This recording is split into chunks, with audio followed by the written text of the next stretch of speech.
देखो बच्चे, अब जो सवाल आपको मिला है इसमें ये क्या कह रहा है, आपके पास एक कार्नोट इंजन है that operates with a source at 127 degree. अच्छा, अब यहाँ पे देखना, ये जो है ना एक बड़ा धोखा होता है कि आपको जब भी कभी डिग्री सेल्सियस में दिया जाए ना, आपने आंखें बंद करके पहले तो इसे कन्वर्ट कर देना है किसके अंदर, उसके अंदर, ठीक है, तो केल्विन के अंदर, ठीक है। तो 273 ऐड करेंगे हम, तो दिस विल बी 400 केल्विन। और सिंक आपको दिया है 27 को जाके 27 प्लस 273, यानी कि दिस विल बिकम मेरा बच्चा क्या, 300 केल्विन, ठीक है। तो यानी कि आप यहां से इसकी एफिशिएंसी तो निकाल सकते हो। सबसे पहले एफिशिएंसी क्या है भैया, एफिशिएंसी है 1 minus TL upon TH. TL कितना है 300, टीएच कितना है 400। अच्छा, T1 अपॉन T2 से भी कर सकते हो, T1 वही है, ठीक है, सोर्स का, और T2 सिंक का हो जाएगा। तो मल्टीप्लाई में क्या आ गया मेरा बच्चा, ये 100 आ गया।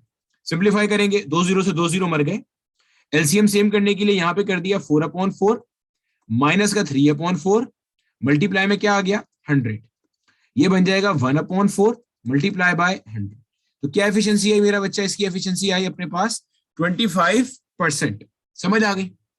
अब ये क्या कह रहे हैं, अब ये कह रहे हैं अगर ये 40 किलो जूल हीट एनर्जी लेता है तो work done by the engine कितना होगा। Work done by the engine निकालना, एफिशिएंसी आपके पास है W/QH मल्टीप्लाई बाय 100। सही है मेरा बच्चा। अब क्या करना है भाई, वर्क डन निकालना है।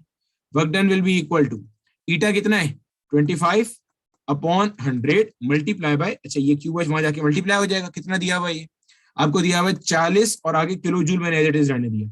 एक जीरो से एक जीरो मर गया, 2 2 जा 4, 2 5 जा 10, 5 1 जा 5 5 जा 5 2 जा 10, और किलो जूल की यूनिट चल रही थी, इसका मतलब काम कितना किया, 10 किलो जूल का काम किया। बोलो बेटे, आसान सा टॉपिक है, हाँ या ना मेरा बच्चा। अगर आपने सवाल गौर से देखा हो, सवाल कह रहा है आपके पास एक आइडियल हीट इंजन है that is working between temperature TH and TL, TH और TL के दरमियान में काम कर रहा है, और इसकी एफिशिएंसी कितनी है eta. If both the temperature are raise by 100 kelvin, यानी कि जो नया टेम्परेचर है ना TH, ये भी आपके पास 100 केल्विन प्लस TH हो गया, यानी कि पहले के मुकाबले में 100 केल्विन ऊपर। जो आपका नया टेम्परेचर है ना TL, ये भी पहले के मुकाबले में 100 केल्विन क्या हो गया बच्चे, बढ़ गया। अब आपको याद होगा, अगर आपको याद होगा, मैंने आपको ये बात बताई थी कि जो एफिशिएंसी है ना, एफिशिएंसी TH पे भी डिपेंड करती है और TL पे भी डिपेंड करती है। नजर आ रहा है, अगर आप TH को बढ़ाओगे एफिशिएंसी बढ़ेगी, आप TL को कम करोगे तब भी एफिशिएंसी क्या होगी, बढ़ेगी। इन शॉर्ट मैंने ये बताया था, अगर आपने वीडियो प्रॉपर गौर से देखी है, कि efficiency of a Carnot engine depend on delta T। याद आ रहा है, आपने टेम्परेचर डिफरेंस बढ़ाना होता है। मेरा बच्चा याद आ रही है सारी बातें, ये लेक्चर में थी सारी बातें। अब आप देखो जरा, जो अपने एफिशिएंसी का फॉर्मूला होता है ना, वो अपने पास क्या होता है, 1 minus TL upon TH multiply by 100, यही होता है। याद आ रहा है। अब अगर मैं TH को यहां पे ले आता हूं और इसको सिंप्लीफाई करता हूं, तो ये बन जाएगा TH माइनस TL अपॉन में आ गया TH, यानी कि efficiency will be equal to delta T upon TH। अब जरा देखना यहां पे गौर से मेरा बच्चा, एफिशिएंसी दो चीजों पे डिपेंड कर रही है, एक टेम्परेचर के डिफरेंस पे और एक किस पे डिपेंड कर रही है, TH पे। बात समझ आ रही है। अब देखो जरा यहाँ पे, जब आपने दोनों को 100 केल्विन बढ़ा दिया, तो अल्टीमेटली आपके पास डेल्टा T कैसा हो गया, सेम हो गया। आपके पास मेरा बच्चा डेल्टा T कैसा हो गया, सेम हो गया। लेकिन एट द सेम टाइम आप ये नोट करो, आपने TH को क्या करा है, बढ़ाया है। जब आप TH को बढ़ाओगे तो अल्टीमेटली यहां पे एफिशिएंसी क्या हो जाएगी, कम हो जाएगी। नजर आ रही है चीज आपको, एफिशिएंसी क्या हो जाएगी, कम हो जाएगी। तो जो एफिशिएंसी होगी it will be less than eta. अब आप बोलोगे सर, लेकिन अभी आपने कहा था TH बढ़ने से एफिशिएंसी क्या होती है, बढ़ती है। हाँ बिल्कुल कहा था। देखो, TH के बढ़ने से एफिशिएंसी बढ़ती है अगर आप सिर्फ TH को ही छेड़ो, TL को ना छेड़ो। अभी आपने क्या हरकत करी है, अभी आपने TH और TL को एक जितना बढ़ा दिया। बात समझ आती है। अभी आपने TH को बढ़ाया, साथ में TL को भी क्या करा, बढ़ा दिया। मसला समझ आ रहा है। तो इसका मतलब डेल्टा T का तो कोई इफेक्ट आ ही नहीं रहा यहाँ पे। अब इफेक्ट आप नोट कर रहे हो किसका, TH का, जो फॉर्मूले में नजर आ। इसी तरह से अगर आप दोनों के टेम्परेचर को 100 केल्विन कम कर देते, यानी कि TH का टेम्परेचर भी 100 केल्विन कम करते, TL का टेम्परेचर भी 100 केल्विन करते कम, फिर डेल्टा T सेम हो जाता। तो अल्टीमेटली जब TH कम होता तो एफिशिएंसी वहां पे क्या हो जाती, बढ़ जाती। अब यहाँ पे देखने में अजीब लगता है कि यार टीएच कम हो गया, एफिशिएंसी कैसे बढ़ रही है? क्योंकि आपने अकेला टीएच नहीं छेड़ा, आपने साथ में टीएल भी छेड़ दिया, और जितना टीएच कम किया उतना टीएल कम किया, गोया के डेल्टा टी वो सेम। जब डेल्टा टी सेम है तो फिर आप देखोगे टीएच की सेहत पे क्या फर्क पड़ रहा है। बोलो मेरा बच्चा, कॉन्सेप्ट समझ में आ रहा है, हाँ या ना? चलो एक्सीलेंट मेरा बेटा, काफी सारे लोगों ने आंसर बता दिया है, 60% करेक्ट आंसर है। ठीक है, मैं करके दिखा रहा हूं। One of the most efficient engine ever developed operate between 2100 Kelvin and 700 Kelvin. Its efficiency is 40%. What percentage of its maximum possible efficiency is this? सबसे पहले तो आप इसकी एफिशिएंसी निकाल लो भैया। जब आप इसकी एफिशिएंसी निकालोगे तो देखो ये क्या, ईटा इक्वल्स 1 माइनस, ठीक है मेरा बच्चा, क्या, TL upon TH, TL upon TH multiply में क्या आ गया भैया, 100 आ गया, सिंपल है। 2 0 चले गए, 7 1 और 7 3 1 माइनस 1 अपॉन 3, यानी कि आप इसको बोलोगे मल्टीप्लाई में साथ में क्या चल रहा है मेरा बच्चा, 100। 3 1 3 माइनस 1 कितना आ रहा है, 2 अपॉन 3 मल्टीप्लाई बाय 100। गोया कि आपके पास आ रहा आंसर क्या है, 200 अपॉन 3 आ रहा है। जब आप 200 अपॉन 3 को सिंप्लीफाई करोगे ना, ये 66.6% आ रहा है। अब जरा देखना यहाँ पे, अब यहां पे ना जरा सवाल को पहले समझने की कोशिश करोगे, ये पूछना क्या चाह रहा है, कहना क्या चाह रहा है। सपोज करो मेरे पास एक कोई बल्ब है, देखो जो भी कोई बल्ब होता है ना, उसका काम होता है फोटॉन्स देना, मतलब उसकी कोई पावर है, उसके ऊपर वो फोटॉन्स इमिट कर रहा है। मिसाल के तौर पे जो बल्ब है ना, इसकी सलाहियत है कि ये 100 फोटॉन्स इमिट कर सकता है पर सेकेंड, लेकिन ये कर रहा है इस वक्त 80 फोटॉन्स। मिसाल के तौर पर ये कर कितने सकता है, ये कर सकता है 100 फोटॉन्स, कर कितने रहा है, 80 फोटॉन्स। तो मैं कहूंगा जो बल्ब है वो 80% एफिशिएंसी पे ऑपरेट कर रहा है। किस पे कर रहा है, 80% एफिशिएंसी पे ऑपरेट कर रहा है। बात समझ आ गई? अब देखो, ये जो आपके पास एफिशिएंट इंजन है, इसकी एफिशिएंसी एक्चुअल है ये 200 अपॉन 3, जिसको सिंप्लीफाई करोगे तो 66.66% आएगा। कैसे भैया, देख लो, 3 6 हुआ 18, 2 आया, फिर 3 6 हुआ 18, फिर 2 बचा, 66.66%।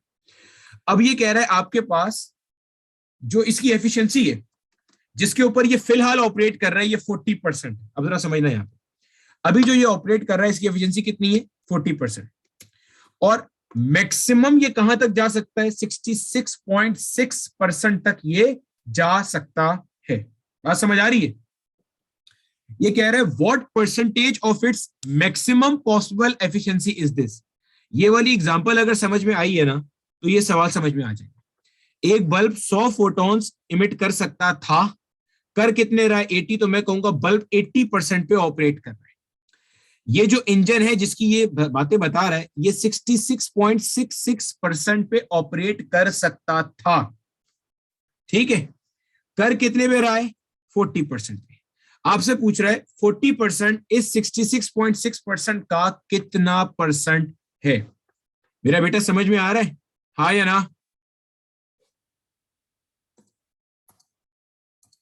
देखो, अगर हमें कभी भी परसेंटेज निकालनी होती है ना, तो हम क्या करते हैं, मैं एक और एग्जांपल समझाता हूं, कोई टेंशन वाली बात नहीं। देखो देखो सपोज करो मैं कहता हूं एक नंबर है 10, ठीक है, और एक नंबर है 8।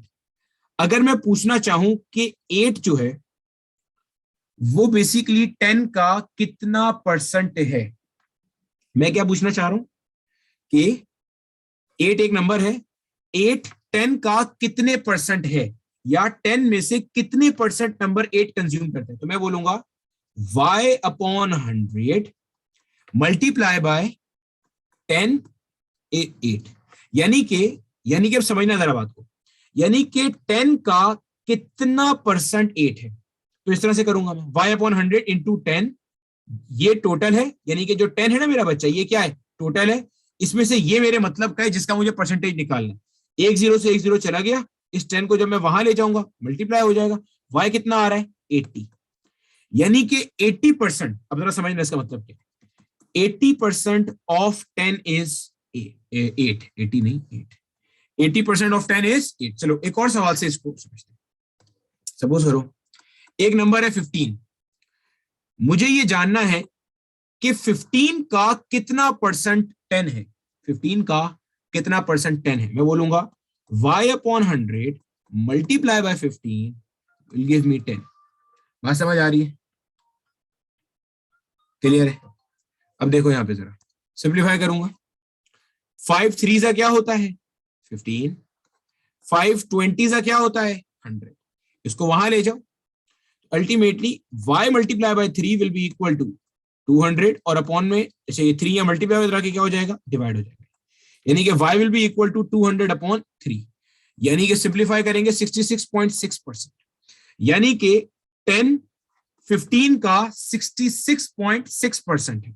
आई रिपीट 10 15 का 66.6% है। बोलो मेरा बच्चा यहां तक की कहानी सबको अच्छे तरीके से समझ में आई है? बोलो मेरा बच्चा हाँ या ना। परसेंटेज कैसे निकालते हैं मैं फिर रिपीट कर रहा हूं विद अ डिफरेंट एग्जांपल से, अगर अभी भी मसला है तो। देखो मान लो एक नंबर है 20, मुझे ये देखना है कि 10 20 का कितना परसेंट है या 10 20 के कितने परसेंट हिस्से में आता है। मैं बोलूंगा भैया y अपॉन 100 मल्टीप्लाई बाय 20, यहां हमेशा रखेंगे टोटल जिसमें से परसेंटेज निकाल और जितना है उसे यहां रख देंगे। एक जीरो से एक जीरो मर गया, 2 1 जा 2 5 जा 5 को यहां भेज दूंगा। 5 को 10 से मल्टीप्लाई किया कितना आ रहा है 50, गोया के 50%, गोया के 10 20 का 50% है। बोलो मेरा बच्चा समझ आ गया? हाँ या ना? समझ आ गई बात? अब आओ जरा सवाल के ऊपर वापस। सवाल देखो क्या कह रहा था। सवाल कह रहा था कि आपका जो इंजन है वो कितना ऑपरेट कर सकता है 66.6%, या जिसको आपने निकाला था 200 अपॉन 3, इतना एफिशिएंसी पे ऑपरेट कर सकता है। अभी कर कितने पे रहा है 40% पे ऑपरेट कर रहा है। कितने पे कर रहा है 40% पे ऑपरेट कर रहा है। आपने बताना है 40% इसका कितना परसेंटेज है। 40% यानी कि ये आपके पास टोटल है, इस टोटल का कितना परसेंटेज 40? आप बोलोगे y upon 100 multiply by 200 upon 3 will give me what 40%, will give me what 40%। समझ में आ गई? 2 जीरो से 2 जीरो क्या हो गया कैंसिल हो गया। बात समझ आती है? इस 3 को वहां फेंक देंगे तो y multiply by 2 will be equal to 43 या यूं कर लो 40 इंटू 3, 2 मल्टीप्लाई बाय इधर आके क्या होगा डिवाइड, यानी कि y will be equal to 40 into 3 divided by 2, तो 220 हुआ। 40 20 को 3 से मल्टीप्लाई हुआ, क्या आंसर आया 60। यानी कि आपका जो इंजन है वो अपनी मैक्सिमम एफिशिएंसी का 60% या 60% पे ऑपरेट कर रहा है। यानी कि आपका जो इंजन है वो 40% मजीद आगे जाके ऑपरेट कर सकता है। अभी आपका इंजन अपनी मैक्सिमम एफिशिएंसी के 60% के ऊपर खड़ा हुआ है या ऑपरेट कर रहा है। अच्छा, तुम लोगों ने जो 60% अक्सर लोगों ने आंसर बताया था वो इसलिए बता दिया था क्योंकि इसका आंसर आ रहा था 66.6%। आप लोगों ने देखा होगा एक ही ऑप्शन है, इस तरह से निकाला था। ये मेरा ख्याल है ये साइंस जो थी वो शायद आप में से किसी ने नहीं सोची थी। एक्सेलेंट। देखो देखो मेरा बच्चा, जब हम लोगों ने इसको पढ़ा होगा ना, आपको याद होगा मैंने आपको एक चीज ये बताई होगी कि जो हमारा पीवी कर्व होता है, इस पीवी कर्व के अंदर जो area occupied under the curve होता है ना, this basically represents the work done. याद आ रहा है मेरा बच्चा? ये फिर ये भी पढ़ा होगा P into delta V is basically the work done in thermodynamics. ये सब चीजें हमने पढ़ी थी क्लास के अंदर, ठीक है? अब देखो जरा, क्या मैं कह सकता हूं जो टोटल वर्क डन है अगर मुझे निकालना है तो मैं कहूंगा work done in moving the body from P to Q या from P to Q। Similarly work done Q से R तक का, सिमिलरली वर्क डन R से S तक का, सिमिलरली वर्क डन S से P तक का। ऐसे ही होगा, ये कंप्लीट वर्क डन है, यही कह रहे हैं ना। A thermodynamic system is taken through the cyclic process, the net work done। Net work done का मतलब तो यही होगा सारे वर्क डन को आप जमा कर दो, ठीक है मेरा बच्चा? अब अगर आप नोट करोगे तो ये जो Q से R वाला वर्क डन है ये तो हो गया 0। क्यों? क्योंकि ये वाला कर्व आपका एक अदद आइसोकोरिक कर्व है। आइसोकोरिक कर्व कौन सा होता है? जो कांस्टेंट वॉल्यूम होता है, और कांस्टेंट वॉल्यूम वाले के अंदर वर्क डन कैसा होता है? 0 होता है। बोलो मेरा बच्चा समझ आया सबको? हाँ या ना? सिमिलरली ये एस से पी वाला जो होगा इसका भी वर्क डन क्या हो जाना है? 0। क्यों 0 हो जाना है? क्योंकि ये भी कैसा कर्व है आपका? आइसोकोरिक। बोलो मेरा बेटा यहां तक सबका सारा पॉइंट क्लियर है? हाँ या ना? सेट है? अच्छा अब देखो जरा, वर्क डन पी से लेके क्यू तक वाला, ये आपका पी है, ये आपका क्यू है। पी और क्यू के ऊपर प्रेशर देखो कितना है आपका, 100 किलो पास्कल। कितना आ रहा है? 100 किलो पास्कल। बात समझ? किलो का मतलब होता है 10 की पावर 3, इतना पास्कल आ रहा है। और आपने मल्टीप्लाई किससे करना है? आपने मल्टीप्लाई करना है किससे? डेल्टा वी से। डेल्टा वी देखो, आप यहां से यहां गए हो, गोया के 300 क्यूबिक सेंटीमीटर। कहां से? 100 से। तो जो डेल्टा वी आया है वो कितना आया होगा आपका? 200 क्यूबिक सेंटीमीटर। बोलो मेरा बच्चा, यहां तक आपको समझ में आया? हाँ या ना? बोलो मेरा बच्चा।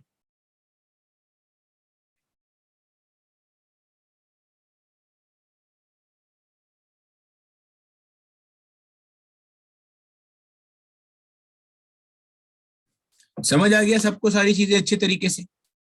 ये क्या हरकतें करता चल रहा हूं मैं इधर उधर, ठीक है? चलो अभी सिर्फ पी से एक क्यू तो निकालो। जब मल्टीप्लाई करोगे ये आपके पास बन गया 10 की पावर 5, 2 × 10 की पावर 2, ये क्या है? Cubic centimetre. अब देखो इधर, आपको क्यूबिक मीटर से क्यूबिक सेंटीमीटर में जाने का रिलेशन दिया हुआ है। अगर आपको क्यूबिक मीटर से क्यूबिक सेंटीमीटर में जाना हो तो 10 पावर 6 से मल्टीप्लाई कर दीजिएगा। अगर क्यूबिक सेंटीमीटर से क्यूबिक मीटर में आना हो तो 10 पावर 6 से डिवाइड कर दीजिएगा। डिवाइड कर दिया ये मैंने, ठीक हो गया। अब सिंप्लीफाई करना है और कुछ नहीं करना आपको। देखो 10 की पावर 5 और 10 की पावर 2 कुल मिला के क्या हुआ? 10 की पावर 7 मल्टीप्लाई बाय 2। 10 की पावर 6 ऊपर आया तो 10 की पावर हो गया -6। सिंप्लीफाई किया, 2 × 10 की पावर 1, गोया के क्या बना? ये 20 बन गया ये। यानी कि इसका वर्क डन आया आपके पास 20 जूल। अब यही सेम काम करना है आपने आर से एस के अंदर। देखो मैं फिर रिपीट कर रहा हूं अगर किसी को समझ में नहीं आया। आर से एस के अंदर, आर से एस तक में आपका जो ये है, अच्छा pascal by the way is the SI unit of pressure. ऐसा यूनिट है प्रेशर का पास्कल, न्यूटन पर मीटर स्क्वायर पास्कल भी कहते हैं, ठीक है? तो पी यानी कि 200 किलो पास्कल, ये पी हो गया। डेल्टा वी, डेल्टा वी देखो कैसे आएगा, ये इनिशियल वॉल्यूम, ये आपके पास फाइनल वॉल्यूम। समझ आती है? फाइनल वॉल्यूम आपके पास है आपकी बार 100 क्यूबिक सेंटीमीटर और ये इनिशियल है 300। ये कैसे पता चला बच्चे? एरो देख रहे हो ना, ये देखो एरो इधर से इधर जा रहा है। तो आर इनिशियल है, एस फाइनल है। तो आप बोलोगे फाइनल माइनस इनिशियल, तो 100 माइनस 300, और क्यूबिक सेंटीमीटर से उसमें जाने के लिए आपने क्या करा? 10 की पावर से डिवाइड कर दिया। ये बन जाएगा 2 × 10 की पावर 5 मल्टीप्लाई बाय, माइनस करोगे यहां क्या आएगा? माइनस का 200 अपॉन आ गया 10 की पावर 6। क्लियर हो गया? अब सिंप्लीफाई कर लो इसे। 2 × 10 की पावर 5 मल्टीप्लाई बाय माइनस का 2, 10 की पावर 2 और 10 की पावर ऊपर आ गया ये उठ के। अब देखो 5 और 2 कितना हुआ? 7।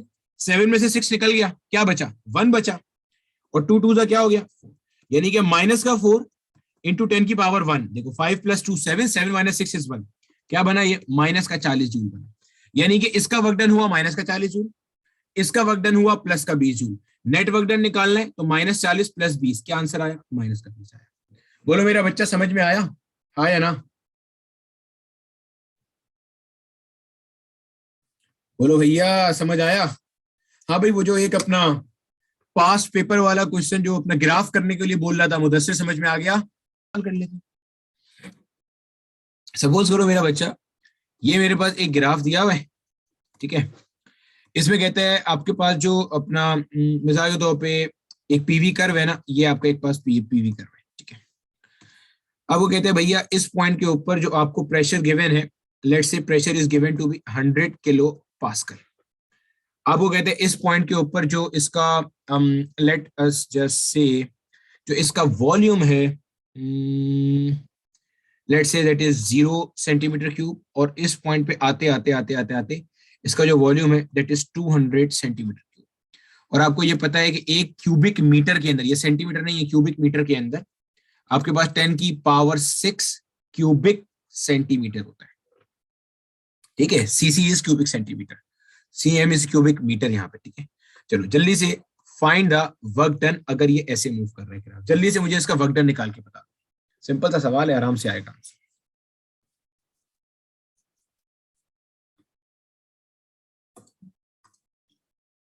देखो मेरा बच्चा, वर्क डन निकालने का फॉर्मूला अपने पास होता है P times of delta we. P यहाँ पे कितना दिया है? 100 किलो पास्कल, किलो बोले तो 10 की पावर 3, ये हो गया आपका pressure. Volume delta we, final minus initial, ये फाइनल है ये इनिशियल है। 200 में से 0 निकलेगा तो 200 क्यूबिक सेंटीमीटर आएगा। सेट है। यहां से यहां आने के लिए आप क्या करते हो, 10 की पावर 6 से डिवाइड कर देते हो, सिंपल। ठीक है, पकड़ी हुई चीज हो गई है। अब क्या करना है भैया, इसको मैं लिख सकता हूं 1 इंटू 10 की पावर 5, हाँ या ना, इस चीज को लिख सकता हूं 1 इंटू 10 की पावर 5। ये क्या है, 2 इंटू 10 की पावर 2 मल्टीप्लाई बाय 10 की पावर माइनस 6। समझ आ गया बच्चे, क्लियर है। ये 200 को लिखा 2 इंटू 10 की पावर 2 और 10 पावर 6 ऊपर आ गया। 5 और 2, 5 प्लस 2 इज 7, 7 माइनस 6 इज 1, 10 की पावर पर मल्टीप्लाई बाय 2 हो जाके कितना वर्क डन आ रहा है, 20 जूल्स का वर्क डन आ रहा है। सिंपल।